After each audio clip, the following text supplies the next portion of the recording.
এ তুমি কাদা নিয়ে কি করবা? ও হ্যাঁ হ্যাঁ, কাদা নিয়ে দেখো মোটরটা 3-4 দিন পড়ে আছে, এখন ওকে ঠিক করার লোক নেই। পরে বাজলে হবে না, এখনো 8:30 বাজে। পটল কোন জায়গায় লাগাবা?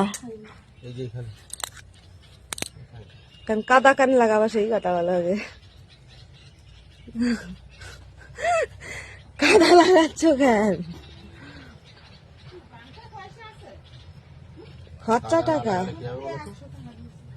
কত টাকা আছে তোমার পকেটে? দেখতেছি 5-10 টাকা। না 1 মিনিট, লাগাও লাগাও। মোটর ঠিক করা হচ্ছে, মোটর দেখো পরে কিনা, দেখা যাক।